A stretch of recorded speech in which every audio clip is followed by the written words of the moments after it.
Fala, rapaziada, mais um Arquivo Futebol Clube em nossas vidas e hoje o tema é Grêmio. Sim, senhores, já fizemos do Internacional, agora é a vez do Grêmio, os maiores auges de jogadores do Grêmio no século XXI. Então roda a vinheta.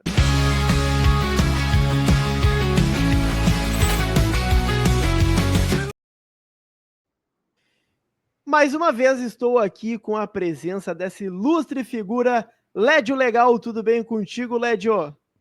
Salve, Lucas Weber, tudo certo? Um grande abraço para ti, um abraço pro Bagé, para toda a nossa audiência. Olha, eu tô lendo alguns nomes aqui e alguns deles eu não tenho boas recordações.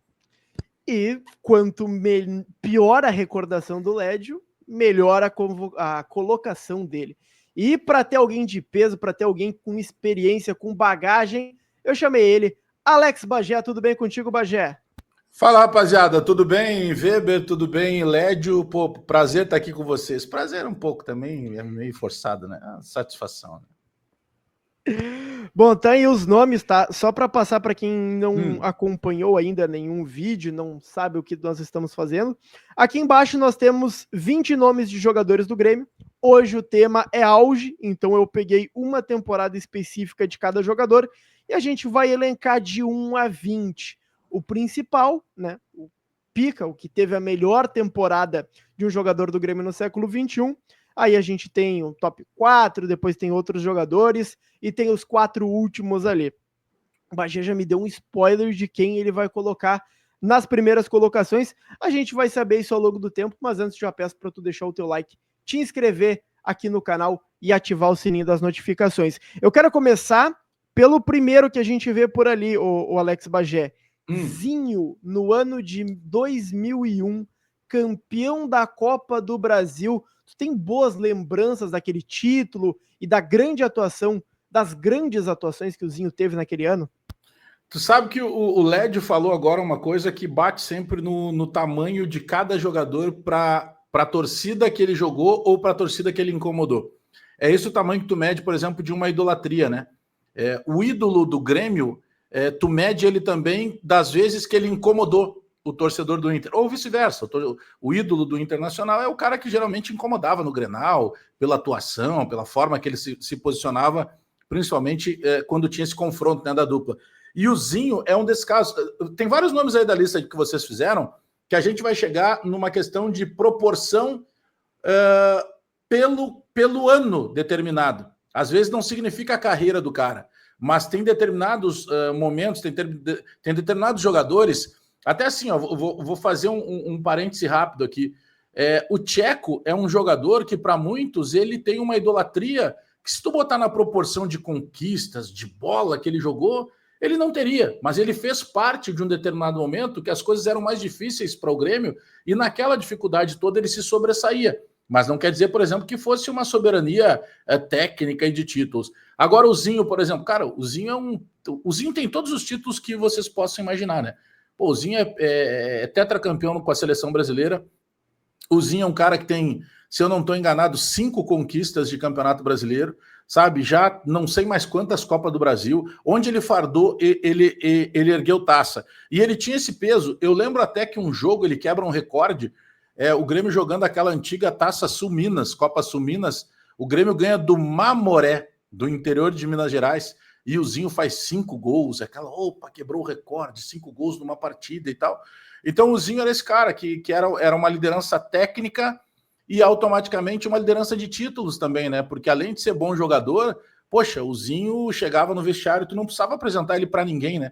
Ele servia muito antes, pelo contrário, até como exemplo para muitos jogadores que estavam começando. Então o Zinho, ele foi uma liderança sem dúvida nenhuma, principalmente naquela... E aí a gente vai para a proporção de time. O time que conquista a Copa do Brasil lá de 2001, cara, é um time que jogava como um relógio. Era o time do Tite, que tu tinha o time muito bem montado. Tu mesclava o Anderson Polga novato com uma experiência e a fantástica temporada que fez o Mauro Galvão, até o próprio Marinho. Tu tinha o Marcelinho Paraíba revivendo no Grêmio os melhores momentos, quem sabe, da carreira dele. O Gilberto estava nesse time, Bagé? O Gilberto, lateral esquerdo? Cara, é que esse time, o Gilberto, ele vem depois. O Gilberto é um pouco depois. O Gilberto vem lá por volta de 2003, 2002 para 2003. Esse ano ainda tinha o Roger, mas era um Roger já jogando mais defensivo. O Roger era um lateral defensivo, muito mais do que ofensivo, mas ali ele já estava caminhando para uma parte mais final de carreira, né? Porque ele termina de jogar lá 2007, ainda com o Fluminense e tal, já como um terceiro zagueiro. E tu toca no nome que para mim são os dois melhores tecnicamente que eu vi fardar na lateral esquerda do Grêmio, o Roger e o Gilberto. Mas esse time de 2001, Weber, respondendo a tua pergunta, ele era um time muito completo, porque ele é um time que ele tinha garra, ele tinha tranquilidade quando precisava ter, ele tinha aquele jogador mais explosivo, ele tinha aquele jogador mais decisivo. Pô, era um time fantástico, cara. Tu tinha garotos como o próprio Tinga, né? Que já estava um pouquinho rodado, porque ele tinha surgido em 97, tinha passado pelo Japão, passado pelo Botafogo, mas tinha Eduardo Costa, que ali recebia oportunidades, por exemplo, em seleção brasileira. Então, era um time muito completo, assim. Eu acho que essa experiência do Zinho foi, assim, o complemento perfeito. Eu acho que é um bom protagonismo dele naquele título da Copa do Brasil, de um Tite que, inclusive, inspirou, né? O Filipão na seleção brasileira na Copa de 2002 jogar também no esquema 3-5-2. É a temporada mais artilheira da carreira do Zinho, que, como tu falaste ali, tem Copa do Mundo, tem título por tudo que é lugar onde ele passou. Pelo Grêmio em 2001, ele fez 21 gols em 63 jogos. Em qual posição? Eu sei que a gente ainda vai organizar isso ao longo do programa, mas de cara, assim, qual colocação tu deixaria o Zinho, Bagé? É bem complicado. A gente pode ir mudando depois? Claro, sem problema. Cara, eu colocaria o Zinho num primeiro momento, assim, sem pensar muito, num top 5, assim, nos 5 primeiros. Mas Quinto, talvez então eu tenha que mudar. Vamos botar ele em Olha, quinto. mas tem muito nome forte nessa lista para colocar, né?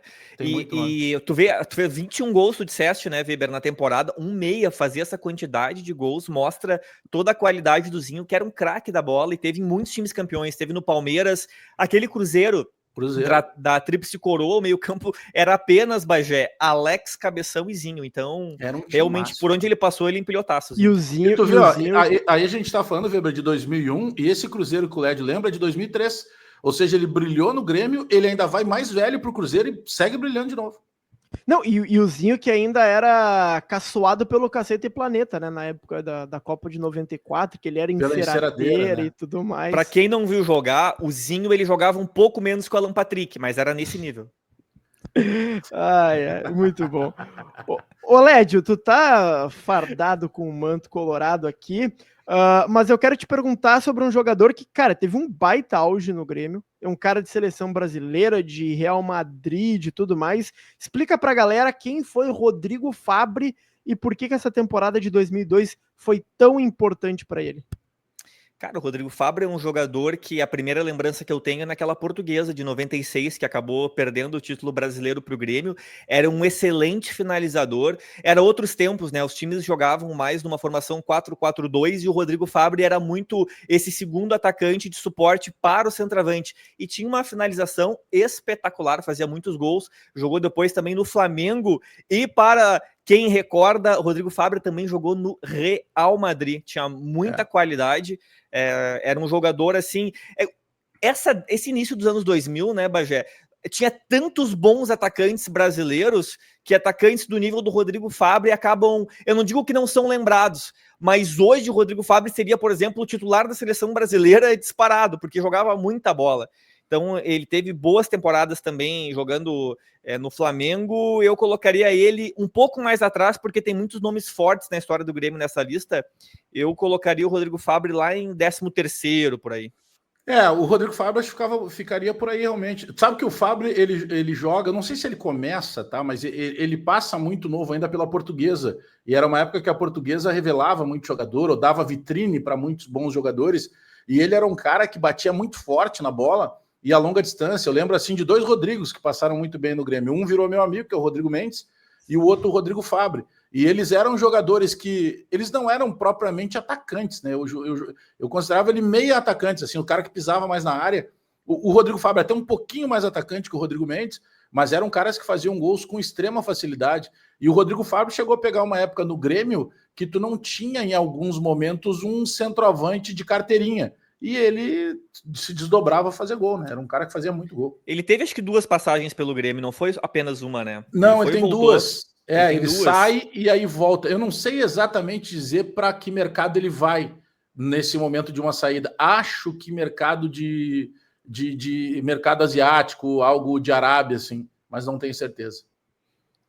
Eu tenho aqui, já pego até para a gente passar essa informação do Rodrigo Fabre. Teve um outro jogador, Weber, dessa portuguesa que atuou no Grêmio. Eu vou falar o nome, eu quero ver se o Bagé lembra dele. O Oleud. Lembra, Bagé? Claro, o capitão. Oleud? Capitão, ele mesmo. O capitão era um jogador símbolo da portuguesa, né? Era um jogador muito duro. Se eu não... o capitão, cara, ele foi um jogador de muita longevidade. Ele vai jogando até quase 40 anos. Ele, depois do Grêmio, ainda passa pelo São Paulo. Ele era um cara que jogou muito tempo. O Rodrigo Fabre, ele veio para o Grêmio por empréstimo, né? Depois disso, ele ficou até a temporada de 2003. Depois ele acabou voltando de empréstimo ao Real Madrid e ele foi contratado pelo Atlético de Madrid. Depois ele jogou também pelo Galo, São Paulo, Paulista de Jundiaí, Figueirense, encerrou a carreira no Santo André. Mas eu queria, o Bagé, te perguntar sobre um jogador que tu citaste agora há pouco e que para muitos, né, é uma figura, é um ídolo de período de vacas magras. A gente até tem um colega, Taigor Jank, que o gato dele se chama Tcheco. O meu cunhado, o cachorro dele, também colocou o nome de Tcheco. Então é um cara que tem muita importância e muito, o Bagé, pela temporada que ele fez em 2007. Vice-campeão da Libertadores, perdendo para aquele Boca que era um timaço. Onde é que a gente pode colocar o Tcheco nessa lista? Olha, como a gente pode mudar daqui a pouco, eu colocaria ele pelo menos na 10ª colocação lá. Talvez depois eu vá modificar e colocar ele mais para trás da fila. Eu acho que ele merece esse reconhecimento. É que teve, bem naquela época que o Tcheco estava aqui por Porto Alegre, teve uma questão de se levantar o que seria a seleção de todos os tempos do Grêmio. E aí o Tcheco ganhou até uma notoriedade porque o torcedor, em sua grande maioria, torcedor do Grêmio, estava mordido com o Ronaldinho Gaúcho, né? Pela aquela situação do Ronaldinho ter tido a chance de voltar, não voltou, e aí teve uma eleição, e aí se colocou o Tcheco e não se colocou o Ronaldinho Gaúcho, mas era muito mais uma questão de birra, né? Não dá nem para comparar os dois. Mas o Tcheco, ele tem um grande momento, porque o Tcheco vai jogar no Al Ittihad, na Arábia Saudita, e ele até enfrenta, eu acho que o São Paulo, pode ser, acho que o São Paulo, numa fase inicial de Mundial, e depois ele acaba voltando para o Brasil, e no Grêmio ele joga, cara, uma bola assim, uma redondaça. E era um Grêmio que voltava de uma segunda divisão, né, em 2005, para jogar um Campeonato Brasileiro que a dupla Grenal vai muito bem, um é segundo, outro é terceiro colocado, os dois em 2006, e aí 2007 já bate o Grêmio com um time, cara, que não se apostava muita coisa. O Grêmio vai para uma final de Libertadores e, convenhamos, seguramente com um dos melhores times da história do Boca Juniors, sabe? Com Riquelme, com os irmãos Esqueloto, pô, era um time Palácios e Palermo. Palácio e Palermo, time do Bianchi. O Pata Bonanzieri era goleiro também. Né? E era o time do Macri, né? Que depois virou prefeito lá de Buenos Aires e depois virou, inclusive, presidente da Argentina. Então era um baita time, era um cano de time. E eu quero fazer uma pergunta agora pro Lédio. Christian, no ano de 2003... Talvez ele não tenha um auge definido pelos números, mas o Christian é o responsável pelo Grêmio. Foi de arrasta o áudio do Lucas Weber, mas é exatamente o que ele disse. O Christian foi responsável pelo Grêmio permanecer na primeira divisão em 2013. Ele fez um gol no Grenal que deu a vitória para o Grêmio, que se o Grêmio não vence aquele Grenal, seria rebaixado. O Christian foi seguramente um dos meus primeiros grandes ídolos no futebol, né? Aquele ataque do Inter de 97, que tinha Christian e Fabiano. Christian revelado no vestibular de centroavantes, que era Christian, Rob Gol, era o Washington Coração de Leão e o Alberto, que foi campeão pelo Santos, depois daquele Santos do Robinho e do Diego. Aquele time do Grêmio era... Mas tu elencou quanto tu elencou aí no vestibular? No vestibular era o Christian, o Rob Gol, o Washington e o Alberto, eram os 4. Tinha mais um, cara. Era o Gustavo? Não. Eu não lembro exatamente quem é, mas eu tenho certeza que eram 5. Eram 5. Tu falou do Washington, Rob Gol, Alberto, Christian... não era Sotile? Eu acho que era Sotile. Eu acho que era Sotile. Ou era Sotile ou era Dauri.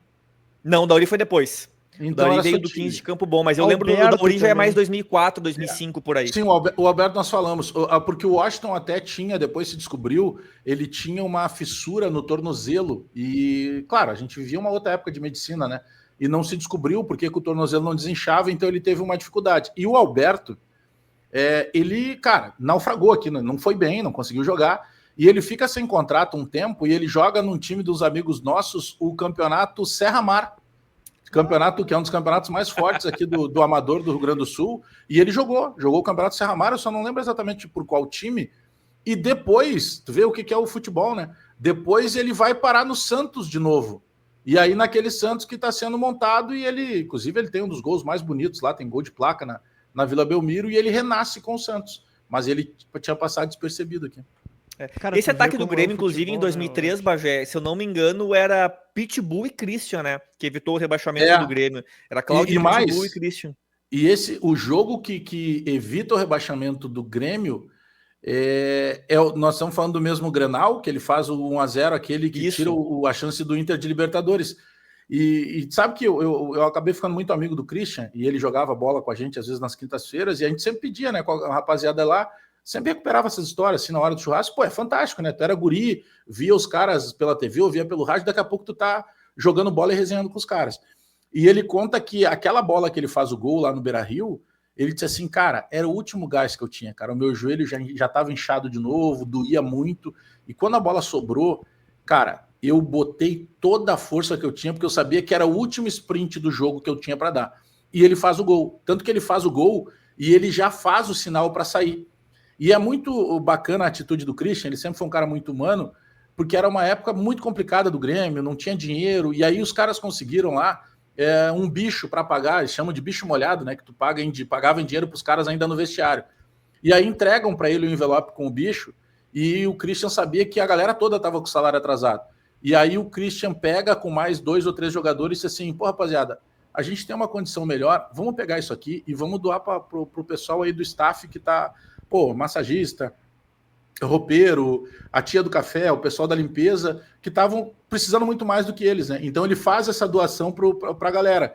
E aí ele vai para casa. E quando ele chega em casa, a família dele toda colorada, ele pensando, poxa, os caras vão estar felizes porque, pô, o Inter perdeu, mas, pô, sou eu aqui, né, que estou sustentando a casa e fui eu que fiz o gol. E quando ele chega em casa, a casa tá fechada, todo mundo trancado nos seus quartos, já dormindo. Esse cara não teve nem jantar para ele naquele dia. Aí a gente vê a dimensão do que é a dupla Grenal, né? Mas tem um ponto, né? Eu já vi falas do Christian que quando ele estava para retornar para o Brasil, acho que ele estava no PSG mesmo, ele queria retornar para o Inter, conversou com a direção e o Inter não quis pagar um pouquinho a mais para fechar. Aí ele pegou e foi para o Grêmio. E mais lá na frente, se eu não me engano, 2005, 2006, o Inter tira o Christian do Corinthians na época, estava bem no Corinthians, ele vem atuar de novo no Internacional. Mas nessa tua lista, Weber, o Christian ele foi o melhor jogador de um ano ruim do Grêmio. Então eu vou colocar ele aqui 15º. 15º. Cara, agora eu não lembro se é o Christian. Ele foi um puta no centroavante, cara. Jogava muito seleção, né? Pegou a seleção numa época que tinha Romário, tinha Jardel, tinha Ronaldo e ele pegava a seleção. Eu debocho dele até hoje, que ele diz assim, não, porque eu joguei uma Copa América. Eu disse, para, que foi banco, cara. Sim, eu fui banco, mas o time titular era Ronaldo e Romário. E aí os reservas era ele e Edmundo. Cara, ele jogou uma enormidade. Ele seria um cara milionário hoje, jogasse hoje. O Christian, eu acho que foi o Christian que em 95 ou 96, não lembro agora, o Regis Rezin fez uma matéria porque o Inter ia jogar um quadrangular final do Brasileirão contra o Palmeiras, Atlético Mineiro e Santos. 97. 97? Isso, ele 97. Faz 23 gols naquela temporada.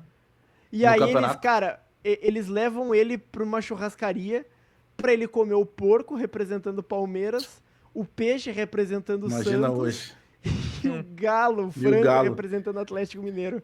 Cara, mas o Inter estreia fazendo 3-0, se eu não me engano, no Corinthians, lá em São Paulo, com 3 gols do Christian. Aquele ano, cara, ele descambou a fazer gol, ele fez muito gol.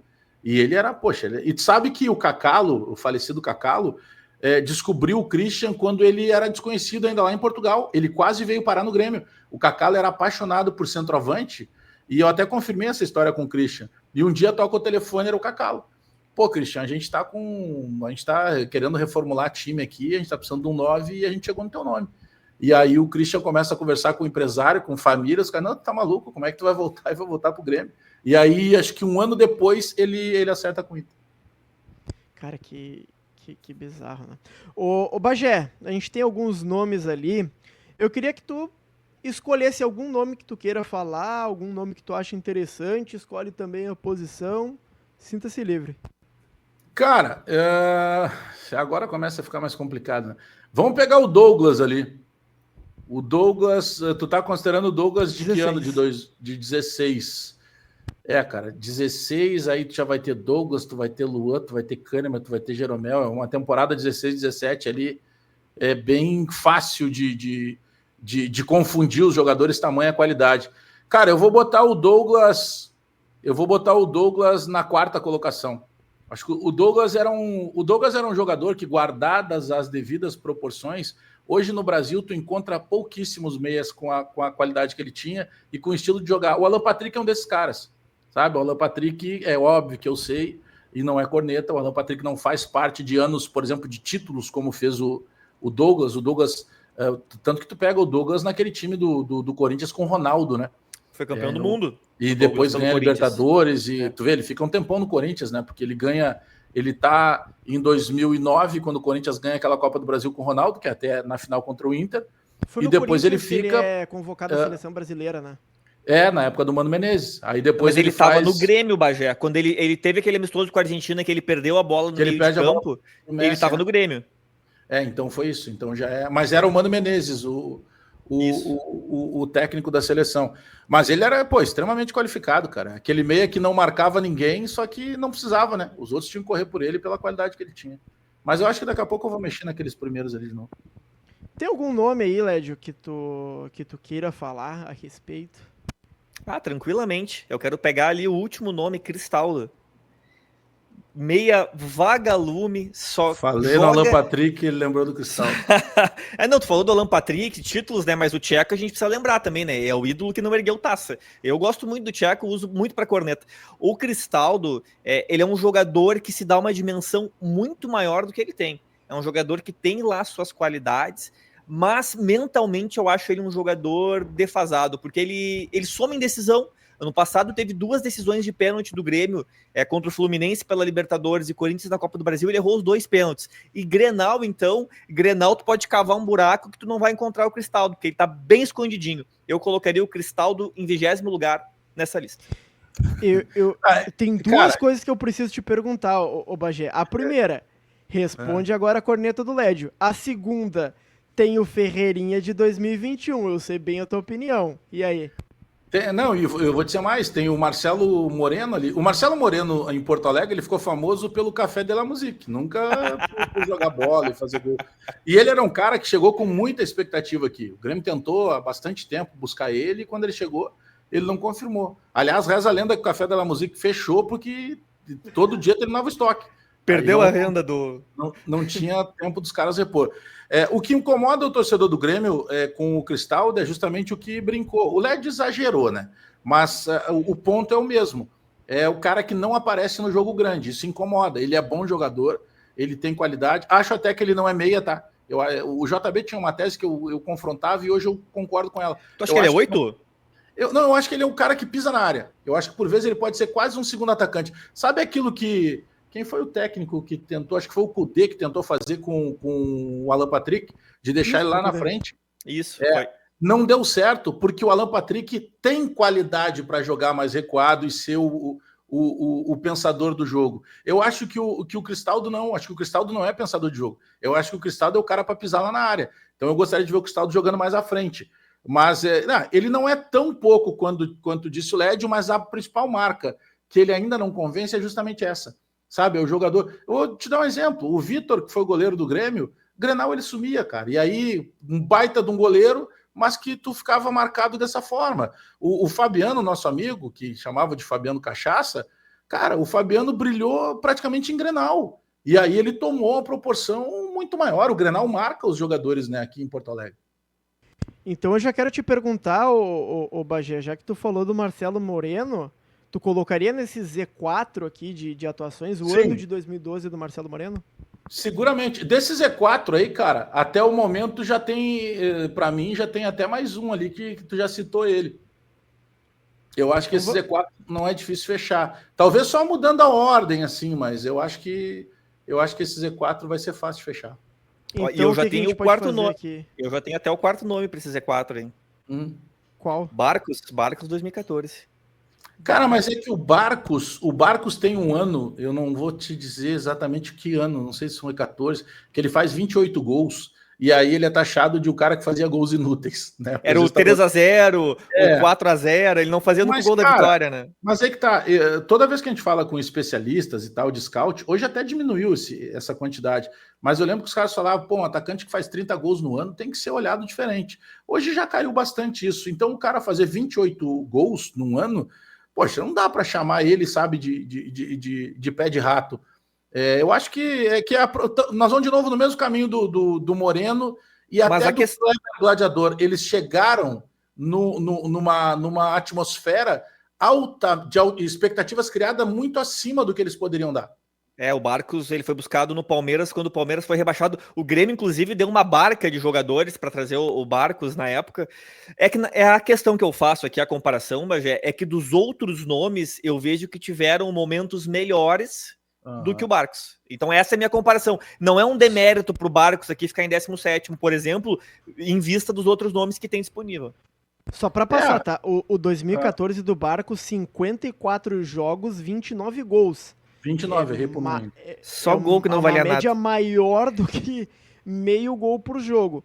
Mas então, só para organizar aqui, Bagé, a gente coloca o Marcelo Moreno onde? Na 19ª colocação? Eu acho. Eu até diria assim, ó, eu colocaria ele na 20ª. Acho que o último dos moicanos é ele. Pode trocar. Não, e outra, em 19º acho que eu colocava o Ferreirinha, hein? Que eu nem fui pro Ferreira ainda, mas seria o Cristaldo começa a ganhar posições. Porque o Cristaldo, sobe ele faz um gol ano passado contra o Juventude, que foi um gol fundamental naquela caravana da miséria que estava vivendo o Grêmio, né? Porque ali livra o Grêmio. Claro, é um jogo somado que estava 2-1 para o Juventude. O Marquezinho defende o único pênalti que ele pegou aqui, mas foi importante. E lá no finalzinho dos acréscimos, o Cristaldo faz o gol de empate. Ou seja, a gente comemorou um empate com o Juventude dentro de casa para fugir da degola, né? E, cara, o Ferreira, sabe que durante muito tempo, eu não achava o Ferreira tão lamentável. Acho que, por vezes, o Ferreira precisava ter mais oportunidade. Só que toda vez que o Ferreira ganhava oportunidade, parecia que o Ferreira não tinha estrutura para mostrar o que talvez eu tenha me enganado em alguns momentos. E o que mais me incomodou do Ferreira é que, cara, com todo respeito, ele assim, mas, poxa, um jogador que não tinha ganho nada, que não tinha construído nada, aí ele peitou o Grêmio de todas as formas. Um dia ele resolveu que ele tinha que botar na justiça, pilhado pelo empresário. Respeito o direito do empresário, tá tudo certo, né? Porque o Pablo até ficou muito bravo comigo, mas é a minha opinião. Agora, depois, o que ele fez? O Filipão, cara. O Filipão é um dos técnicos mais vencedores da história do futebol no mundo. O Filipão chega numa coletiva quase pedindo socorro e diz assim: vocês sabiam que faz 3 dias que o Ferreira não aparece para fazer tratamento? Cara, o que é isso, velho? Com todo respeito. Aí depois, não, mas é que tu vê o staff pessoal, o particular do Ferreira que descobriu que ele tinha que fazer uma cirurgia porque o staff médico do Grêmio não descobria. Tá bom, cara, cada um com seus as suas devidas justificativas. Mas convenhamos, né? A instituição do Grêmio não pode ser confrontada, com todo respeito, pelo Ferreira. A gente tem vários outros jogadores aí que tiveram cada um seus problemas, seus altos e baixos, e ninguém peitou tanto o Grêmio quanto o Ferreira. Então, sabe, eu acho, sinceramente, que o Ferreira perdeu uma grande oportunidade de, pelo menos, cair nas graças da torcida aqui no Grêmio. É que o Ferreira, Bagé, eu acho que ele não se enquadra na categoria jogador de futebol. O Ferreira, ele é peladeiro, sabe? Ele é o ciscador... Tem muito hoje, né? Tem muito, claro. Disso, tem né? muito, o driblador, assim, exatamente. Né? Eu acho que simplificou muito, e ele foi uma dessas funções, né? Tu fecha o Z4 com o Barcos de 2014, comentado pelo Lédio como artilheiro dos gols inúteis, ou tem algum outro jogador dessa lista que tu colocaria? Cara, eu acho que dos que tem ali da lista, eu colocaria o Barcos. Eu acho que tá bom, o Barcos 17º, fez bastante gols numa temporada. E outra, o negócio do Barcos foi caríssimo pro Grêmio. O Grêmio entregou pedaço de tudo que era jogador pro Palmeiras. Para, Bagé, mandou uns bagre pro Palmeiras. Rondinelli, aquele zagueiro Wilson, quem era mais? Um jogador bem meia boca pro Palmeiras disputar a segunda divisão. Vou te dar um exemplo, tá? Tu tem um monte de carro usado na tua casa. Aí tu quer pegar um carro um pouquinho melhor que usado. Aí tu entrega toda a tua coleção. Foi isso que o Grêmio fez. O jogador bom ou ruim era patrimônio. Era um dos melhores centroavantes do futebol brasileiro naquela temporada. O Grêmio foi muito bem nessa contratação aí e empurrou uns bagre pro Palmeiras. A gente tem, o Bagé, no restante dessa lista, alguns jogadores que tiveram momentos marcantes relacionados a título, outros... Por exemplo, o Anderson ali, se não tivesse feito aquele gol em Pernambuco, lá nos aflitos, vai saber o que seria do Grêmio hoje em dia. Mas tem um cara que fica no meio termo, tá? E a gente tava falando ali do Barcos, que fez um monte de gol. Cara, o Jonas em 2010, 65 jogos, 42 gols e 10 assistências. Onde é que a gente pode colocar esse auge do Jonas dentre esses todos que estão aqui? Cara, o Jonas seguramente, é que assim, ó, tem muita gente grande ali, né? A gente tá falando ali de Luan, a gente tá falando de Jeromel, de Kahneman, tem mais ali o Soares, tem o Lucas Leiva, pô, tem muita gente boa ali. Eu colocaria o Anderson. Cara, eu colocaria o Anderson na 11ª. Eu acho que tem um combo de Anderson aí, sabe? Ele faz aquele gol e a forma que ele começa no Grêmio era um Grêmio que, quando ele faz aquele gol, já era o Mano Menezes, né? Lá em 2005. Só que o Grêmio em 2004, quando o Grêmio cai, tem um Grenal que tá para acontecer, que se não me engano era de Sul-Americana, e aí o Anderson era jogador ainda da seleção de base, e lá no Grêmio chamava, o apelido dele era Pelezinho. E aí em determinado momento o Cuca chega para comandar o Grêmio e ele vai conhecer Cara, um dia ele vai almoçar no Antigo Olímpico ali, né? Ele vai almoçar no refeitório, que era próprio ali do Grêmio, e aí ele encontra, junto com o seu Verardi, né? Seu eterno seu Verardi. E aí o seu Verardi começa a mostrar pro Cuca, olha, aqui são os meninos da base e tal. E chama a atenção o Cuca ver aquele menino, né? Uma balaca do caramba, de Nike, dos pés à cabeça, um celular em cada mão. E não era tão comum um celular na época. Imagina ele com 2. E aí o Cuca disse, tá aí aquele garoto ali. Não, isso aí a gente chama ele aqui de Pelezinho, pô, é da seleção brasileira de base. Peraí, vamos chamar ele. Anderson, apresentar o professor aqui. Tá, pô, tá. E aí o Cuca brinca com ele. Vem cá, meu, pra que 2 celulares? Não, professor, é que eu já tinha um. E aí eu fui jogar um amistoso aí com o Brasil. Não lembro se nos Estados Unidos ou no Japão. E aí ele entrou num shopping lá e viu um mais tecnológico e comprou. E aí não se desfez do outro, ficou com os 2. Aí o Cuca brinca com ele assim, cara, isso aí é um início de semana, tipo, segunda-feira o Grenal era quarta. E aí o Cuca brinca com ele, diz, pô, com essa balaca toda aí deve jogar muito, né? E ele automático disse pro Cuca, professor, jogo mais que esses que o senhor vai treinar agora aí. Aí o seu Verardi pega e diz assim, tá, Anderson, vai lá almoçar, tá bom, deixa assim. E aí o Cuca olha e diz assim, cara, eu gostei, ele joga tudo isso, não, põe ele para treinar. Aí o Cuca disse assim, então tá, depois do almoço vamos botar ele para treinar no profissional. Assim, cara, e não para aí a história. Aí ele vai pro jogo na quarta-feira, é um Grenal que termina 2-1 pro Inter, e o gol é um gol de falta dele. Ele tinha entrado no jogo, sai uma falta, ele lá, guri, pega a bola, ajeita e guarda a bola. Cara, é o cara que nasceu para fazer história no futebol, né? Então tinha dessas do Anderson. E mais do que isso, Anderson... o Anderson evitou que o Grêmio virasse um clube de piscinas. Se o Grêmio não sobe aquela temporada... vai acabar virando, né? Calma. Se o Grêmio não sobe aquela temporada, o Grêmio vira clube de piscina. Né? Oi? Foi o Maurício ou o Alan Patrick que abriram só? Foi o Maurício e foi 22. Foi quando o Grêmio tinha feito... Eu acho que foi aquele Grêmio e Botafogo em São Januário. Que, cara, mas tinha uma vitória do Grêmio, ele tava lá nas cabeças. E aí no mesmo dia o Inter solta que a temporada de piscinas do Parque Gigante tinha começado. Tá louco. Eu vou aproveitar que tá nesse clima das cornetas, o Lédio Legal. Eu quero te perguntar do... Tu não gosta? Não, também não. Eu vou te perguntar do Vitor de 2008. Cara, o Vitor em 2008 foi um baita goleiro. Foi eleito pelo Campeonato Brasileiro o melhor goleiro da competição. Mas ele tinha um certo probleminha, o Lédio. Queria que tu explicasse um pouco mais. o Vitor, que também é conhecido como filho do D'Alessandro, né? O Vitor não podia ver o D'Alessandro chutar de fora da área que deixava passar.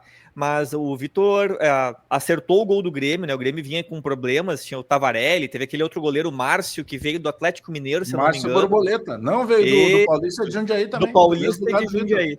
Isso aí, depois acho que ele jogou no Atlético. Enfim, o Vitor, ele era um grande goleiro, mas como disse o Bagé, em Grenal ele simplesmente desaparecia. O Vitor que tem até convocações para a seleção brasileira. E é protagonista, Bagé, de um dos vídeos memes mais legais da internet desses tempos para cá, que é a premiação, acho que é da Sport TV, dos melhores do Campeonato Brasileiro. E aí tá o goleiro Bruno. E aí ele acha que vai vencer, o goleiro Bruno assim com uma cara, o melhor goleiro vai para... E aí chamam o Vitor, aí filma o Bruno assim, o Bruno murchou naquele momento e o Vitor foi eleito o melhor goleiro da temporada. Dito isso, eu vou utilizar o mesmo critério que eu utilizei anteriormente, analisando os outros nomes, eu vou colocar o Vitor em 16º, porque tem muita gente grande aí na lista ainda. Eu concordo contigo e só acrescentando, Lédio, até porque o auge do Vitor não é com a camisa do Grêmio, né? No o Galo. Auge do Vitor, a gente sabe que é 2013. Mas cara, acho que, cara, ele fechou o gol. O Bagé, me corrige se eu estiver errado, mas o Vitor, ele sofreu a mesma questão do Tcheco. Acho que ele não tem título com a camiseta do Grêmio, né? Porque o Campeonato Gaúcho, quem jogou foi o Groy em 2006. Não, 2006 foi o Groy. É que 2006 ali era aquela transição Galato-Groy, né? 2005, 2006 era aquele trecho de Galato-Groy. O Groy, cara, o Groy foi um dos caras mais perseverantes da história do futebol. A gente fala muito do Cafu. O Groy viveu uma situação, porque quando o Vitor, na verdade, era tido como certa convocação, 2 jogadores do Grêmio não foram convocados para grandes competições. Um deles virou meu amigo, que é o Léo, zagueiro que mora lá em Minas Gerais. O Léo, era certo que ele ia para a Olimpíada de Pequim, na China, e ele não foi convocado. Lembro até de uma entrevista do Luiz Onofre Meira, meu conterrâneo lá de Bagé, que ele tinha uma forma característica de falar, era fácil de imitar ele, o Jeremias Werneck imitava muito bem ele.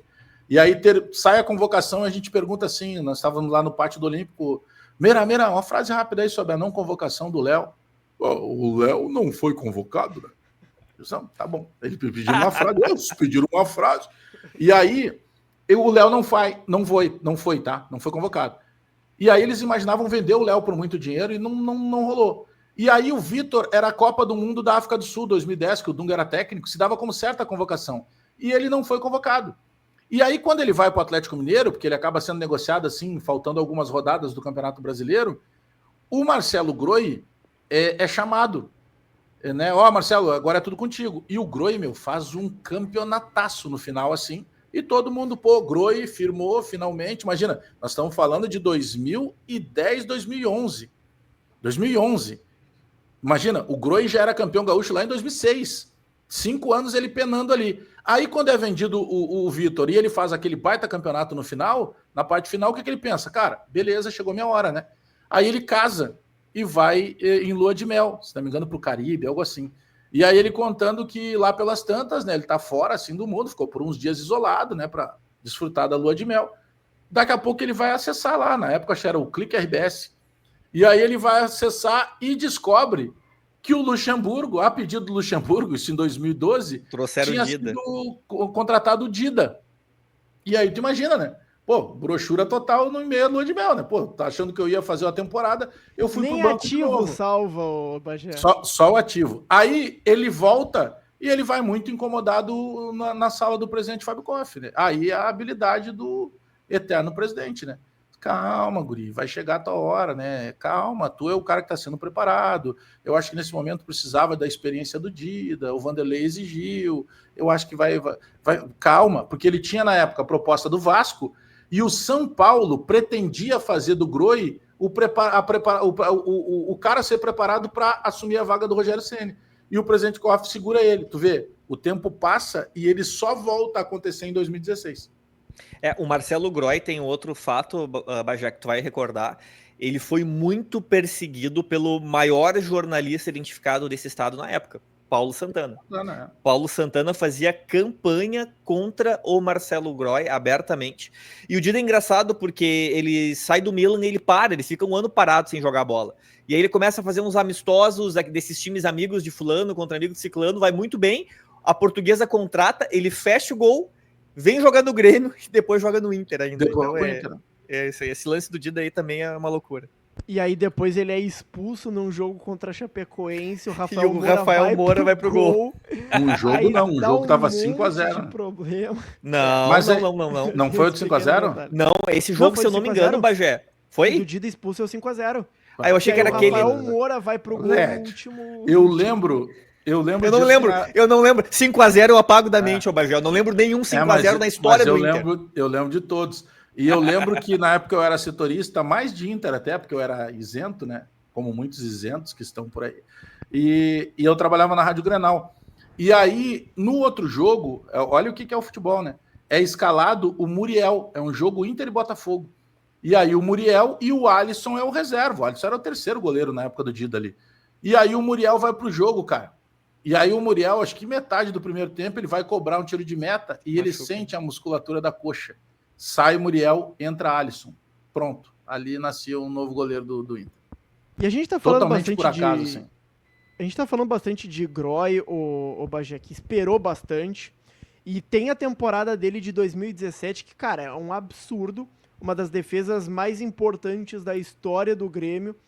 Não. Segura. Ariel O Ariel chutou na mão do Marcelo Groy. O Marcelo Groy não fez nada. Tá louco, a bola bateu na mão dele. Cobrou um tiro de meta na cara do Groy. Tu tá maluco? Vou te lembrar um ano antes, lá em 2016, graças a uma defesa dele, num chute do Everton, que é hoje goleiro do Palmeiras, o Grêmio elimina o Atlético Paranaense. Era a estreia do Renato, 16 de setembro de 2016. O time com o Roger tinha ganho de 1-0 lá no Paraná.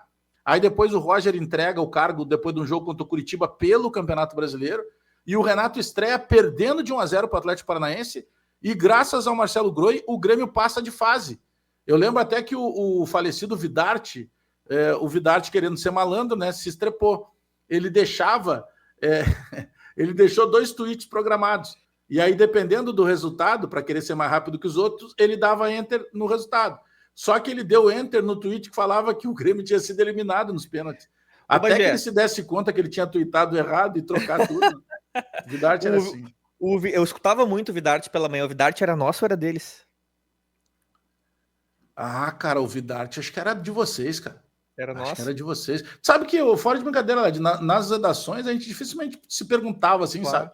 Mas tu tinha sempre o entendimento. Por exemplo, quando o Baldasso se revelou torcedor do Inter, surpreendeu 0 pessoas. Não, né? Ninguém se surpreendeu. Sabe que eu tenho muita surpresa de saber o time do Paulo Brito, por exemplo. Porque... foi uma surpresa. Eu vou te dizer, foi uma surpresa quando ele assumiu que era colorado. Eu quero dizer que... Tu não sentiu assim? Que era algo muito surpreendente, que não é nem de... Eu continuo não acreditando. Não imaginava, né? 2015, eu acho, 2014, não vou recordar, eu estava na audiência de Alex Bagé no Futebol Alegria do Povo. Era Bagé, Demoliner, Rafael Serra, aquela turma toda. Douglas Calduro, era bom demais aquele programa, cara. Por isso que eu criei o Futebol Alegria do Grêmio, porque eu tenho ali na bancada todos que trabalharam comigo nesta mesma época, e o futebol, a gente fez uma provocação ao REC, né, que também é um isento, né, que a gente não sabe qual é o time dele, e se um dia ele se assumir vai ser uma surpresa muito grande. Mas a Lagoa é vermelha, hein? A Lagoa é vermelha. Eu vou te dizer, tá? Eu tenho um tio que que jura pra mim de pé junto que o REC é gremista. Um abraço pro tio Luiz. Mas... Tio Luiz é inocente. E o Groy, Bagé? Porque, cara, baita temporada. Tem mais um outro detalhe sobre o Marcelo Groy, que às vezes é tratado como pejorativo, mas eu vejo como estratégia. O Groy sabia fazer cera, Bagé. Em qual posição a gente pode colocar o ano de 2017 de Marcelo Groy? Cara, agora começa a ficar difícil, tá? Agora começa a ficar difícil, porque eu vou dizer até pra vocês, assim, ó, adiantando já, dando algum spoiler. Cara, o Soares, ele foi grande demais na história do futebol brasileiro, de maneira geral, para tendo ficado uma temporada. Agora, dá para dizer o seguinte, que é um fato, ele não ganhou nada. Ele fez muito, ele carregou o Grêmio. E a Recopa Gaúcha? Como assim? A Recopa Gaúcha? Mas a gente sabe que, claro, principalmente porque ele fez 3 gols, né? Mas a gente sabe que é um peso menor, né? Então ele não... o Grêmio quase ganhou o Campeonato Brasileiro graças a ele, o Grêmio foi para a Libertadores graças a ele. Cara, o Grêmio entrou na última rodada contra o Fluminense na 5ª colocação. E terminou por um centésimo de de ponto para não ser campeão brasileiro contra o Palmeiras. Então é difícil tu não botar ele nas primeiras colocações, tá? Então, assim, ó, por que eu tô dizendo isso? Eu já tô me justificando. Eu acho que eu vou ter que mexer no Zinho e no Douglas ali. Tá, vamos fazer assim, ó. Eu Ele posso é maior começar... que o Douglas. Não, muito, ele é mais muito, representativo que o... E outra, o top 3, tu tem ali alguns nomes muito fortes para colocar. Eu acho que a gente podia empurrar para trás um pouquinhozinho o Douglas. Eu até vou pegar um outro nome que tu não citou ainda, o Weber, e vou botar lá no lado do Tcheco, lá, na 9ª colocação. Eu vou colocar o Cebolinha ali. Eu acho que o Cebolinha foi um jogador com a sua importância, mas um jogador também que tem um jogo contra o River Plate, uma eliminação do Grêmio que ele perde na arena. Do pênalti do Bressan. Exatamente. Tava 1-0 aí pro que Grêmio. tá. Mas aí que tá, Lédio. Se coloca muito a culpa, na verdade, num azar do Bressan, porque o Bressan não põe a mão na bola. A bola vai na direção da mão dele. Tem o toque, é pênalti, não tô reclamando isso. Mas não é culpa do Bressan, entendeu? É um acidente. Agora, o Cebolinha, que estava voltando de lesão, é bem verdade, ele tem a bola do jogo na frente do Armani e ele amarela. Então eu colocaria aí na 9ª o Cebola.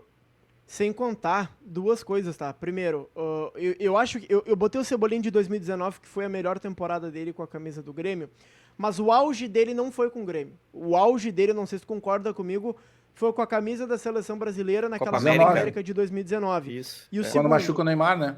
Isso. E ele assume o protagonismo da seleção, exatamente. Que a gente precisa também citar, o Lédio, que é o fato, ele estava presente no 5-0 do Flamengo. Então isso acaba puxando ele. Mas, cara... Não, acho que não. Acho que não, entendeu? Não foi um protagonista. Ele não foi um protagonista daquele 5-0. Mas acho que mesmo que fosse, sabe? Aí é um problema do Grêmio ter tomado 5, né? Não de quem tava no outro lado. A gente precisa colocar ainda nessa lista, Bagé, que tu dissertou bastante, mas a gente não colocou o Marcelo Groy, só pra fechar, tá? O Marcelo Groy, que é tranquilamente um dos 3 maiores goleiros da história do Grêmio. Darley, Mazzaropi e Marcelo Groy, né? Então é o seguinte, ó. Aí a gente puxa, então... cara... Ali na 8ª, é que eu tô deixando o Premium pro final. Ali na 8ª, a gente pode colocar o Lucas Leiva. Eu acho que o Lucas Leiva foi um jogador que a gente tem toda essa admiração, porque ele começou jovem, ele deixou dinheiro no Grêmio, ele até fez parte daquele time de 2007, mas o Lucas Leiva acontece mesmo jogando no Liverpool, né? E depois até na própria Laje, onde ele também acabou virando ídolo. Mas pelo Grêmio é mais gratidão, porque em 2022, no time dos Pé de Rato, ele acaba fazendo gol, inclusive, lá na segunda batalha dos aflitos, né? Porque era o jogo contra o Náutico. Mas eu acho que é muito mais assim por uma gratidão, pelo cara que ele foi, a maneira que ele teve que encerrar a carreira, né? Não podendo mais jogar pelo problema cardíaco, do que propriamente por uma idolatria. Eu não vejo o Lucas Leiva com idolatria no Grêmio. Não, tô fechado contigo. E eu já quero, então, palpitar pro 14º colocado, tá, Lucas Weber? Que eu acho que de todos os jogadores que tem aqui ainda disponível, é um jogador menor na qualidade e até na temporada. Eu colocaria em 14º o Diego Souza. Ah, sim, é que tem mais posições ali, que lá embaixo que eu não tinha também me atentado pra isso. O Diego Souza, mas o Diego Souza, claro, não é um demérito ser o 14º maior auge do Grêmio no século XXI, mas assim, a temporada de 2020 do Diego Souza é muito boa, Bagé. Pra mim o Diego Souza é maior que o Tcheco. Pra mim ele é maior que o Tcheco, porque inclusive ele tava naquele time de 2007 também. E a história do Diego Souza, ele era um volante, ele foi jogar de centroavante no final da carreira, e só no Grêmio ele tem 3 temporadas que ele foi goleador os 3 anos com a camisa do Grêmio, e mais, né, ele veio a custo zero, né, ele é das melhores contratações custo-benefício da história recente do Grêmio. Eu trocaria o Tcheco com o Diego Souza, botaria o Diego Souza lá e traria o Tcheco para a parte de baixo ali. Até para complicar a tua vida. Tu apoia essa troca, Lédio? Apoio sim, até acho que a longevidade do Diego Souza foi superior à do Tcheco no Grêmio, foi mais relevante. É que o Tcheco, ele pegou um momento muito ruim do Grêmio, né? Então ele foi o melhor entre os piores, entre aspas, digamos assim. Dá para colocar o Jonas de 2010 ali na 12ª colocação? Dá. A gente mexe alguma coisa? O Bagé, não dá para ser. Tu recorda daquela matéria El Peor Delantero del Mundo? Um jogo de Libertadores que o Jonas perdeu uns gols feitos, mas era muito matador, né? Fez muitos gols com a camisa do Grêmio. O saudoso Marco Antônio Pereira era um visionário, né? Que ele dizia o mestre Jonas, ele enchia a boca, ele gostava muito do Jonas. E o Jonas apareceu muito bem, meu. Quando ele surge na carreira, jogando em São Paulo, ele aparece bem demais. E ele sai do Grêmio, se não me engano, ele passa pela Portuguesa, ele empilha gol também. E quando ele vem, ele era um cara que... Sabe que o Jonas é um jogador completamente avesso ao histórico dos jogadores de futebol, né? Cara, ele é completamente anti-ostentação. Eu lembro que os caras andavam de carro importado, ele andava no Astra. Pô, que era um puta carro pra época, mas era um carro nacional. E sem isso filme, sem nada, sabe? Os boleiros tudo com carro importado, isso filme, aquela coisa toda. E ele sempre foi um cara de guardar dinheiro, de investir desde muito cedo, sabe? Fazer investimento com um consultor financeiro. Ele sempre foi um cara diferente, cara, do pensamento, assim. Esses dias, muito instruído também pelo irmão dele. E no Benfica ele virou ídolo, né? Exatamente. E esses dias, eu acho que foi pro Sport TV, o Jonas deu uma entrevista, cara, completamente diferente, assim. Em questão de fisionomia, ele deixou a barba crescer, tava mais magro. Cara, é irreconhecível o Jonas, parecia um professor de... E o Jonas, mas é um até jogador. Por acreditar muito nele, pela inteligência que ele tem, quando ele volta pro Grêmio na segunda passagem, ele que exige uma multa rescisória baixa. Eu não sei se na época ele já tinha um indício de alguma proposta, ou era o cara que acreditava mesmo nele, porque depois, quando ele vai pro Sevilha, pro Valência, melhor dizendo, era justamente aquilo que, cara, eu lembro de conversar na época com o doutor Antônio Vicente Martins, ele, já não tem o que fazer, porque a gente foi ver o contrato, e o contrato dele realmente tinha uma multa baixa, era uma exigência dele na época para renovar e tal. E sabe que eu tava olhando ali o Cebolinha, né? Sabe que eu tenho alguma... Eu sei que não é motivo para se orgulhar, porque tu te orgulha quando tu tem notícia. Eu tenho várias coisas que eu me orgulho de ter feito assim no jornalismo esportivo, a principal delas, a descoberta aquela vez da cláusula absurda do Thiago Neves, que tira o Thiago Neves e que derruba até o departamento de futebol. Naquela época eu fiquei triste.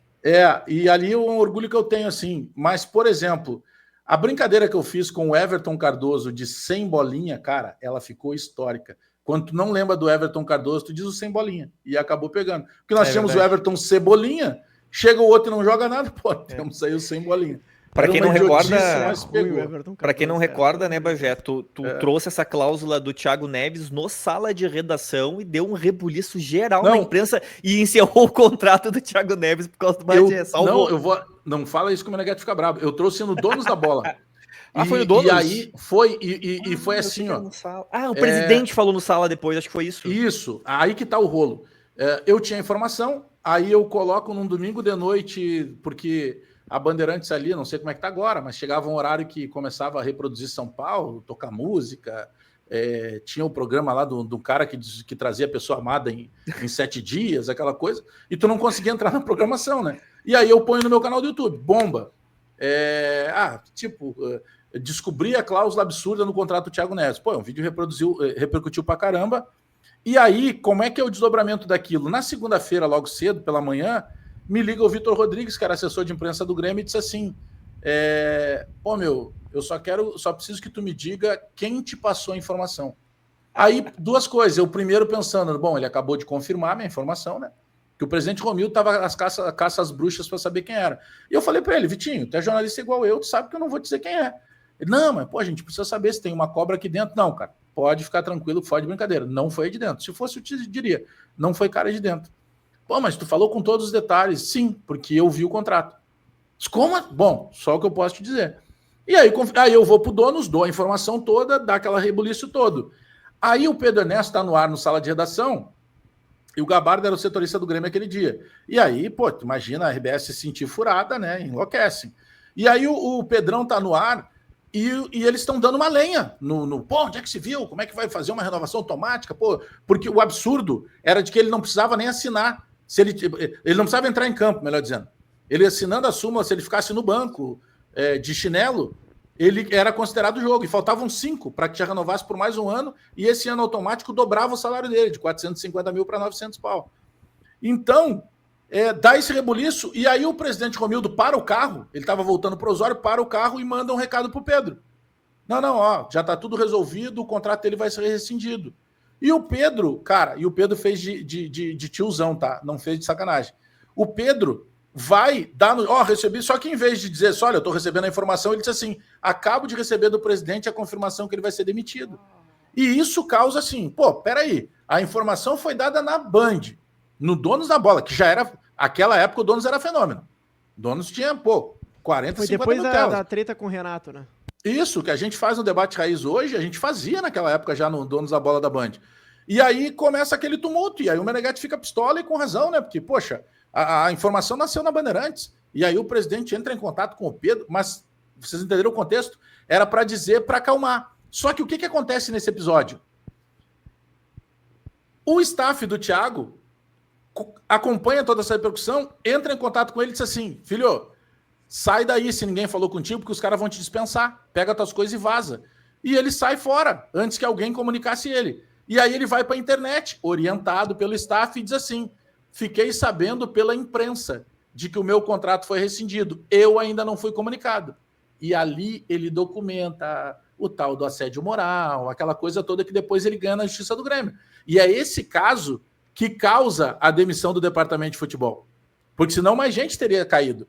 E que na época era o Klaus Câmara, até que era o diretor de futebol, que hoje está trabalhando fora do Brasil e tal. Mas esse é um dos orgulhos que eu tenho na época lá com a questão do Thiago Neves. E tu vê que eu lembro que o Thiago Neves veio junto com o Diego Souza, né? E se tinha muito mais expectativa, pelo menos do que eu via de comentários de torcedor, de que o Diego Souza era uma furada e de que o Thiago Neves talvez pudesse ter dado certo. E aí mas ele já estava numa fase decadente da carreira, tinha dado aquela treta do Fala Zezé, acho que ele tinha caído com o Cruzeiro, alguma coisa também assim. O Rafael Serra. O fato do Chupa Grêmio também, que ele falou no Copa do Brasil. O Rafael Serra, na época, já trabalhava. O Serra estava trabalhando, acho, na Grenal. Bairrista. No Bairrista. O Serra vai para a coletiva, e aí, quando passa o microfone, ele diz: fala, Thiago, beleza? Ele reproduz a frase do Perrel. Cara, eu tava trabalhando no Bairrista pro Zezé. Dia, cara. Foi maravilhoso, cara. Foi maravilhoso. A gente se mijando de rir, pensando, não, pelo amor de Deus, o Serra não fez isso. E ele foi lá e fez. Cara, a gente tá com um top 3 ali, depois a gente tá com Douglas e Zinho, o sexto e o sétimo livres. Eu só mexeria mais uma coisa. Eu traria o Zinho ali pra sétima e o Douglas pra sexta. É isso que eu ia falar. Tô fechado. Porque daí, agora... Cara, pra mim o primeiro é o Luan. Eu acho que primeiro é o Luan por conquista e por tudo que ele fez o Internacional. Tirei o fone aqui. Para, o Luan, tu tá de brincadeira. Ali, dos que ficaram ali, Luan. Dos que estão ali, o maior deles é o Jeromel. O mais representativo é o Jeromel. Luanel Messi. Disparado. Messi. O Luan foi um surto coletivo, ganhou o melhor da América na Libertadores mais fácil da história. O Grêmio só pegou timeco naquela campanha. Libertadores fácil era aquela que vocês jogaram contra a fábrica de uísque lá na final, tanto que se vocês perdessem, vocês iam igual pro Mundial, que vocês fizeram o fiasco depois lá com o Mazembe. Eu só quero te recordar que a semifinal foi contra o São Paulo. Só isso. E a semifinal do Grêmio foi contra quem? Barcelona. Não, mas o Chivas tinha um timaço. Tinha o atacante. O Lanús derrubou Palmeiras, tinha um atacante que jogava com uma luva branca, tu lembra? Como é que era o nome dele? Bautista. Eu sei quem tá falando. O craque Bautista, um dos melhores jogadores da história do México. Fenomenal, pô. Mas assim, pra desempatar, eu tô com o Bagé, tá? Até porque a gente tá falando a respeito de auge. E eu acho, e eu tive muitas dúvidas, ô Bagé, tanto no auge do Jeromel quanto no auge do Kahneman, porque, cara, eles jogam em alto nível por tantos anos que é muito difícil tu escolher uma temporada em que eles foram os melhores. Só que assim, o Luan de 2017 é um negócio absurdo. Ele decide simplesmente botar a bola debaixo do braço e humilhar todo mundo. E não à toa ele é considerado o rei da América. Mas assim, cara, aquele gol que ele faz numa final de Libertadores de cavadinha é gelado. É um cara gelado, por isso que eu acho o próprio gol lá contra o Barcelona de Guayaquil, no gol da defesaça do Marcelo Groi, que a bola arranca e ele traz uma tranquilidade como se ele estivesse treinando. Sabe, ô Bagé, que eu tava assistindo um podcast do Wagner Mancini esses dias e aí mas ele tá sem nada pra fazer. Aí ele tava comentando que ele pegou o Luan no Corinthians, né, quando ele foi treinador. E ele disse que a questão do Luan, a defasagem física dele acabou impactando na carreira muito cedo. Cara, primeiro que álcool não combina com jogador de elite. E segundo, que o Luan não teve base. E aí ele perdeu toda essa maturação física dos 15 aos 20 anos. E quando a massa magra começou a abandonar o Luan, ele já não conseguia, com a técnica, se sobressair. Sabe que um dia eu tava conversando com o Pinga, ex-jogador do Inter, um puta do zagueiro, né? Zagueiro. E o Pinga foi quem primeiro falou no Luan. O Pinga tava lá na Taça São Paulo, que ele jogou por um time menor lá de São Paulo, do interior, o Luan, e ele já tinha 18 anos. E aí o Pinga entra em contato com a base, com o centro de base do futebol amador do Inter, e não conseguiu convencer os caras. E aí, bem na época, um outro empresário já tinha também alertado o Grêmio. Ele não teve base, né? E o Luan tem um histórico de vida, cara, muito complicado, de questão de família e tudo mais, e que a gente sabe que a maior parte dos jogadores, né, que vem de classes menos abastadas, assim, tal, o jogador, ele acaba sendo a salvação da lavoura para muita gente. E o Luan viveu uma transição de carreira e de momento no Grêmio, que ele passou do cara que, por exemplo, o cara que era fã de um cantor lá, de um pagodeiro, do funkeiro, para o cara que o pagodeiro funkeiro, quando vinha para Porto Alegre, ia dormir na casa dele. Então, e aí ele virou amigo do Neymar, sabe? E aí o Neymar começou a botar na cabeça dele que ele não podia ir para a Rússia, tanto que o Pedro Rocha foi para a Rússia num rebote que era do Luan. E o Luan, não, que isso? O Neymar dizia para ele, que isso? Tu é Barcelona, Real Madrid, tu é Chelsea, tu é Manchester, tu é jogador desse tamanho. O Brasil, campeão olímpico, passa por ele. Passa por ele. Exatamente. Acho que passa por ele e pelo Wallace. Porque isso, ali, até o Thiago Maia, que tá no Inter hoje, que era um baita jogador também, entrou no lugar do Thiago Maia, o Wallace, isso mesmo. Mas o Luan arredondou aquele time. Então, para mim, dessas opções aí, o primeiro é o Luan. E tu concorda com o LED? O LED quis colocar o Jeromel de 16 na segunda colocação. Tu acha que poderia ser um segundo colocado justo para essa Pode.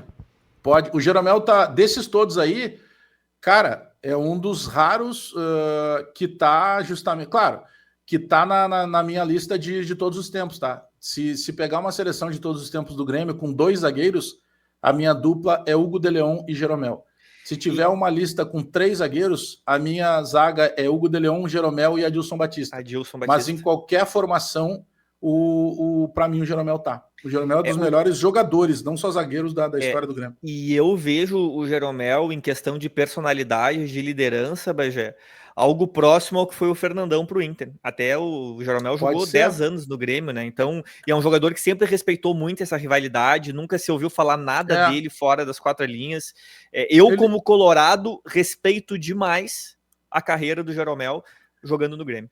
E é muito difícil, sabe, tu cita o exemplo do Fernandão, aí é muito difícil tu criar um jogador que viva a loucura da dupla Grenal e que tome esse cuidado. Por mais que ele seja o cara tranquilo, porque ele também é um cara de boa, não é o cara mais aceso, assim, mais arisco, mas é muito difícil, volta e meia, tu não sabe, é que ele é o cara que não é o cara da rede social, ele é o cara que tu não vê em lugar nenhum, a não ser na família dele ou treinando. Mas ele é seguramente um dos maiores jogadores da história do Grêmio, um cara que fez carreira, e mais, ele é tão grande que o Grêmio queria convencê-lo a jogar esse gauchão em função de ter a possibilidade de ser o octacampeão e ele, quem sabe, levantar a taça, e ele viu que ele não tinha mais condição e ele mesmo abre mão disso, né? E encerra a carreira no final do ano passado. Para mim, ele é o top ali. E cara, o Jeromel, ele conseguiu jogar em alto nível ao lado de... Claro, tem o Kahneman ali, que é um baita zagueiro, mas assim... Conseguiu jogar ele instruía o Kahneman, né? Do Eraso, do lado do Bressan. O Eraso, meu do lado Deus de, cara, aquele zagueiro O Eraso tinha calça jeans molhada, cara. O Serra chamava de L elegante, mas que elegante, cara. Ele tropeçava na perna. O Eraso é dos piores jogadores que veio jogar no Grêmio. Aí ele fez um gol uma vez no Grenal, e aí botaram na cabeça dele que ele era homem Grenal. Cara, o Grenal estraga alguns jogadores também. Eu tenho um amigo meu que chamava o Eraso de Erraso. A gente chegou a chamar ele um tempo assim. Mas, por exemplo, o Jeromel, ele é responsável pelo grande momento do Kahneman, tá? O Kahneman era o jogador, era o caçador, né? O Jeromel é o cara da antecipação, da leitura de jogo. O Jeromel dificilmente dava uma pancada, mas isso não queria dizer que ele fosse um zagueiro mole, ele era um zagueiro duro quando precisava ser. Sabe, tu não via ninguém peitando o Jeromel. O Jeromel é o cara que conta com respeito e credibilidade dos adversários também. E ele sempre conduzia o Kahneman. Ele vivia dizendo pro Kahneman, mais pra cá, mais pra lá, sabe? Quando tu ficava atrás do gol ali para fazer algum jogo do Grêmio nesses anos maravilhosos, tu via ele instruindo o tempo inteiro o Kahneman. O Jeromel foi gigante mais. Eu colocaria o Groy na terceira colocação. Ou vocês colocariam Kahneman ou Soares? Cara, eu colocaria o Groy. Eu acho que o Groy tem um papel fundamental pelo histórico de ser um cara formado no Grêmio, um cara que passou por todas as adversidades possíveis. Acho que a forma que ele saiu foi uma coisa que me incomodou, porque eu lembro que, cara, eu já estava na Band no começo de 18, quando o Groy tinha encerrado o ano com aquele problema que ele sempre teve do punho, né? E aí ele volta mais cedo, trabalhando, e eu me lembro que eu fazia aqueles fiascos, que isso que é modelo de jogador, olha aí, serve de exemplo, voltou mais cedo para se preparar. Não, na verdade ele estava voltando para se preparar para passar nos testes lá do Al Ittihad. Hoje ele já estava com a cabeça fora, que era um direito dele também, mas eu acho que não precisava ter saído assim. Mas ele é um cara fantástico, meu, como pessoa e como goleiro. Ele foi fundamental em pegar aquele pênalti contra o Atlético Paranaense, nos classificar de fase para a Copa do Brasil, fundamental naquela Copa do Brasil na sequência, e, um cara na Libertadores, cara, que foi assim, ó, um esteio. Aquele time era muito bom do Grêmio, né? Era um time que atacava e defendia com a mesma qualidade. Lédio, para nossa última colocação ali, para desempatar entre quarto ou quinto, Soares de 2023 ou Kahneman de 17? Eu acho que o fenômeno Soares no futebol brasileiro é algo poucas vezes visto nas últimas décadas. Realmente o impacto foi gigantesco, foi uma aposta do Grêmio que deu muito certo. O time do Grêmio era time para brigar contra o rebaixamento. E com o Soares se tornou não era um time tanto, né? Se tornou um time que disputou o título até o final. Quero lembrar aqui que o time do Grêmio teve por 2 anos uma das piores defesas do Campeonato Brasileiro. O Soares carregou esse time do Grêmio nas costas, porque o Renato já estava cansado de treinar. Ele distribuiu os coletes, ele disseram, vai lá e resolve. E o Soares, dentro de campo, resolvia. O Soares todo mundo fala do jogo do Soares contra o Botafogo, né? Que foi o jogo em São Januário que ele faz o hat-trick. O jogo contra o Fluminense, o último jogo, ele consegue fazer um gol de pênalti, golaço, né? É difícil fazer golaço em pênalti. E ele consegue, botou para chorar, para não dizer outra coisa, o Fábio, né? Que estava no auge. Jogo, né? Não, ele faz 2. O terceiro é do outro cara que ajudou muito ele, que era o Galdino. Né? Foram os 3 gols. Mas assim, ó, tem um jogo anterior àquele jogo do hat-trick dele contra o Botafogo, que é um jogo contra o América Mineiro, que é um jogo de 4-3 lá em Minas. Cara, esse cara fez tudo que tu possa imaginar. Ele sofreu pênalti, ele cobrou pênalti, ele deu assistência, ele fez gol. Cara, tudo que tu imaginar, ele fez naquele jogo. E era um jogo assim, o Grêmio fazia 1, a América lá virava. E aí o Grêmio ganhou de 4-3. Então foram arrancadas assim, fulminantes do Grêmio, graças a esse cara. E aquele gol do Grenal, que tem 5 adversários, amiguinhos, olhando ele, e aí, antes de chutar a gol, ele coloca uma música para tranquilizar a rapaziada, toca a bola pro lado, diz assim, ó, vou botar ela lá. Essa finalização, Lédio, guardadas as cornetas, ele era bom demais, sabe? Quando ele dava aquela bola procurante que ia no ângulo. Tu sabe que eu não lembro? Jogadoraço. Ele fez gol em Grenal? Não recordo. Não me lembro de ter visto. Verdade. Agora, pensar ele fez até num Grenal que ele perdeu. Aquele gol que o... lembra que tem até um gol de falta que o Rocher engole? Naquele Grenal foi que o Rocher com a armadura aquela. Foi o 3-2, é o Grenal, né? que o Renato não fala, lembra? Depois do jogo. Ele faz 2 gols, né? O Grêmio, né? O Inter amassa ele faz 2 gols. Não foi os 2 dele, eu acho. Acho que não. Acho que foi só um. Eu lembro que o último ele faz o gol de a gente tá num momento de muita polêmica na arbitragem no Gauchão, né, Bagé? Pensar que esse ano que o Grêmio não foi campeão brasileiro, tem um lance que pra mim é dos mais absurdos dos últimos tempos, que é aquele pênalti do Yuri Alberto, que a bola bate no braço levantado e o juiz não marca o pênalti, e o VAR não chama pra revisar também, né? Ali não tem explicação nenhuma. Como é que tu vai explicar aquilo? É que hoje o VAR briga com a imagem. Eu só mudaria, tá, o Weber? Eu não deixaria o Kahneman atrás do Soares. Eu acho que o Kahneman, historicamente, ele é mais jogador que o Soares. O Soares, nesse momento, eu concordo com o Lédio, o Soares, ele... Eu vou dizer mais, tá? Eu acho que a gente não tinha noção do que seria o Soares, jogando no Brasil, de maneira geral. Porque, poxa, eu lembro de um jogo lá em Bento Gonçalves, eu estava ainda na RBS, eu falar e mostrar pro Léo Oliveira, eu disse assim, Léo, olha aquilo ali. Aí ele disse assim, tá, o que houve? Como que houve, Léo? É o Soares aquecendo para jogar contra o Esportivo, uma partida de gauchão. Quando é que a gente ia imaginar isso, né? A gente via ele com a camisa do Barcelona, da seleção uruguaia em Copa do Mundo, a camisa do Atlético de Madrid. Então ele tinha esse tamanho, sabe? Então acho que ele foi maravilhoso, assim. Mas eu ainda deixaria o Kahneman na frente dele. Eu acho que o Kahneman, historicamente, eu acho que o auge do Kahneman, sendo esse cara, sabe, que eternizou um sistema defensivo, sabe, o Jeromel acalmava e o Kahneman internava o cara, né? Então, eu acho que era um complemento muito bacana, assim. Eu deixaria o Soares com toda a importância, mas o Soares no top 5, por importância de jogadores, eu deixaria ele na 5ª colocação. Vamos respeitar, Weber, a opinião do especialista, mas eu quero recordar aqui um fato que acabou abreviando a carreira do Kahneman, né? Que a gente precisa sempre lembrar e colocar. O VAR terminou com o zagueiro Kahneman que nós conhecíamos, porque o Kahneman, ele fazia judô dentro da área, ele adorava estar agarrando um atacante. Assim. O VAR terminou com a carreira do zagueiro Kahneman. E o Kahneman terminou com a carreira do Guerreiro, né? Que o Inter gastou os tubos lá, se endividou. Também é verdade. E o Guerreiro veio para Porto Alegre só para andar de Porsche, porque... E o cara, eu achava o Guerreiro um baita de um centroavante, mano. Quando anunciaram, meu Deus do céu, esse cara vai vir para cá e vai destruir. Ele teve uma boa fase, jogador. Mas ele ficou o tempo todo no bolso do Kahneman, assim como o Bright White está até agora no bolso do Vitor Gabriel. Mas tem um dia que vocês tiraram isso. Sabe que isso aí que vocês fazem é uma maldade com o Vitor Gabriel, que tem tudo para ser um baita zagueiro, que ele é bom jogador, ele é melhor que o Ruingel, esse que trouxeram lá do Quiabo. Aliás, eu estava outro dia numa loja ali no Barra Shopping, e aí estava escolhendo um tênis ali, e ele estava no lado assim, escolhendo.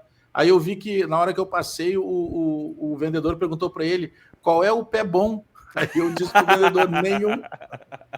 Que ele queria ver qual que tu quer provar e tal. Não, acho que nenhum. O Bagé, no último jogo, o Brito perguntou para mim assim, Ládio, o Rohel tá bem na partida hoje, né? Eu disse, Brito, a bola não passou nos pés dele, por isso que ele tá bem, não chegou perto. Cara, o Brito veio de fazer isso. Teve um jogo pela Band, eu ainda era isento, então fazia jogos também lá no estádio de vocês. Cara, uma chuvarada. Aí tá o Ravazoli, que hoje é assessor de imprensa do futebol do Inter, tava numa das goleiras. Mas pensa em chuva. Sabe aqueles domingos chuvosos, assim, que choveu desde o sábado de noite. E aí, beleza. Aí tô eu de comentarista e o Brito narrando pela Rádio Bandeirantes. Daqui a pouco, cara, ilumina tudo, assim. Aí o Brito, sol e chuva, casamento de viúva, isso aí mesmo, Bagé. Solão, que tempo louco, hein? Cara, aí eu pensei, falo ou não falo? Quando eu pensei isso, entrou o Ravazoli. Brito, tá de brincadeira, né? Acenderam os refletores. Mas chovia para caramba. E ele, opa, sol, casamento da viúva, né, Bagé? Quando fala sol e chuva. Cara, o Brito é sensacional, cara. E ele ficava bravo, né? Ele era muito desconfiado, assim, que a gente tava rindo dele. E geralmente a gente tava rindo dele. Mas aí depois que ele botou o aparelho aquele de audição, agora tá beleza, que daí ele ouve o que a gente fala e aí ele não fica desconfiado.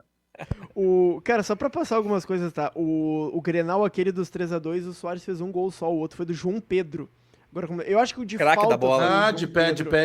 Não, acho que de perna esquerda. Foi de perna esquerda. Ele corta pra dentro e bate com a esquerda. E aí o Rocher aceita. O Rocher foi aquele goleiro que a gente não quis contratar, né? Era muito caro. Que os valores... o próprio Brum falou numa entrevista que pelos valores não traria o Rocher. Caramba, eu peguei o auge ali de 2017, mas acabou ficando na frente do Soares de 23. E acho que com isso a gente encerra essa lista. Tem mais alguma coisa que tu queira alterar aí, Bagé? Alguma coisa que tu queira propor? Eu acho que as mudanças ali seriam mínimas, assim, sinceramente. Talvez o Cebolinha esteja num posto acima do que ele tivesse que estar, se a gente colocar de importância, assim, e tal. Eu acho que pro contexto do Grêmio, o próprio Tcheco foi mais importante que o Cebolinha. Mas, assim, seria coisas mínimas, cara. Eu acho que o Cristaldo, claro, não vai mudar nada na vida do Cristaldo, né? Mas se chegasse a ele essa seleção, ele poderia dar uma pensada assim, cara, o que falta para que eu caia nas graças do torcedor? Refletir. Ele podia pegar essa lista e refletir, né, Bagé? Poxa, eu tenho futebol, eu sou um cara, fui valorizado pra caramba quando vim pra cá, meu vizinho, ele, inclusive. Poxa, ele tem que estar mais aceso, sabe, na parada. Eu tenho alguns vizinhos que não falam comigo. O Rodrigo Eli, por exemplo, passa por mim, não olha pra mim. Por que e eu compreendo ele, porque teve um dia que eu disse que ele era um abobado. E eu compreendo que se ele tivesse me chamado assim, eu também não gostaria. Mas enfim, me excedi, como diria o Ricardo Vidarte, né? O Vidarte fazia umas merdas, daqui a pouco eu dizia me excedi. Quer trocar alguma coisa aí, Led, ou tá bom assim? Não, acredito que a lista troca de time. Tá bem posta. Vamos trocar de... Peraí que eu vou te mandar uma camisa, Não, tô legal. Eu fui forjado... O Led só usa... Vou te mandar até da jornada, ó. Vou te tirar aí do baldaço, ó. Opa, sou parceiro de comentar um jogo do Grêmio um dia desse contigo aí. O uniforme é bonito, não vou negar. Aliás, Bagé, deixa eu te falar, tá? A melhor jornada de Grêmio é a tua. Eu gosto de escutar, gosto do Diogo, gosto dos teus repórteres. O Charlie narra pra caramba. E quando eu quero dar umas risadas, eu sempre vou lá, porque a tua jornada é a melhor. Abraço. Não, e sabe que vocês são presença confirmadas nas nossas lives toda vez que vocês perdem, né? E como ultimamente vocês perdem bastante, a gente sempre que não vem acontecendo, né? O Inter tá invicto no Campeonato Gaúcho, gostaria de lembrar, né? Só isso. Cara, eu lembro de esse ano é o troféu vai ser um apito Bagé, grandão, o troféu do Gauchão.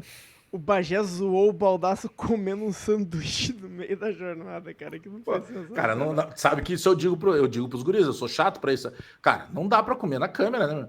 Então pede pro cara sair, vai ali pro lado e come. Comer na câmera não dá, né, cara? O que me incomoda é falar de boca cheia no microfone. Bah, isso eu tenho pavor. Cara, é que eu sou a moda antiga pra algumas coisas ainda, cara. O Baldasso, por exemplo, faz a jornada de cueca, né? Eu não faria isso, cara. Não faria.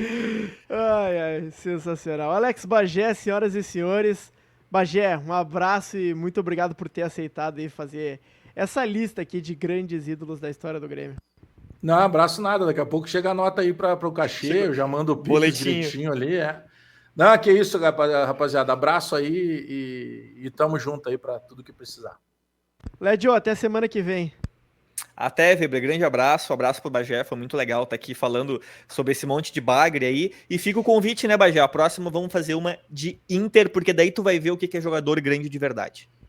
Cara, tu sabe que vocês têm uma confusão enquanto colorados que a gente não tem, por exemplo, nós tivemos a gente decidiu um ídolo, né, é o Renato, não tem. Isso que nós tivemos, quem sabe, abaixo de Pelé, o maior jogador da história do futebol que foi produzido na base do Grêmio. Atende Ronaldo Assis Moreira, Ronaldinho. É ídolo do Grêmio, Ronaldinho? Aí é que tá. Como ele quis olhar primeiro os euros do que propriamente o distintivo, nós só tiramos eles de lado. E ficou só Renato lá, absoluto. Cara, vocês são muito confusos. Para alguns de vocês, o maior ídolo é o Ceará. Para outros é o Carpegiani. Para outros é, por exemplo, o Valdomiro. Eu vou te simplificar. O maior, Fernandão. O melhor, Falcão. Definido. Mas para alguns, por exemplo, é o D'Alessandro, né? Então tem uma confusão assim. E outros tantos jogadores, né? Porque tu quer ver um cara que a gente quase não fala no Grêmio, e em termos de zagueiro, Ayrton Pereira da Silva, né? O Ayrton Pavilhão. Mas é um cara que a gente não viu jogar, né? Não era da nossa geração. Então fica um pouco mais complicado assim. E olha a loucura, né? O maior ídolo da história do Grêmio é Colorado. Renato Portaluppi, quando pequeno, todos sabem, era Colorado. Tu já aprendeu essa com o Baldasso, que o Baldasso tem essa tese, essa narrativa que todo mundo que se dá bem no Grêmio é porque é colorado. E tu sabe que não é verdade, né, mano? Tu sabe bem que não é verdade. Tanto que o momento de renascimento de vocês foi proposto por um técnico gremista, né, que é o Roger, e que hoje tem que dizer para todo mundo que era colorado. Né? O Roger é nosso. É nesse clima que a gente se despede. Até semana que vem. Não esqueça também de curtir a gente nas redes sociais, no Instagram e no TikTok, @Arquivo Futebol Clube. E detalhe, né? Oi. E detalhe, se forem fazer um brinde, usem copos, né? Porque vocês não podem usar taças ainda. Esse ano acaba essa piada. Tchau. Ó.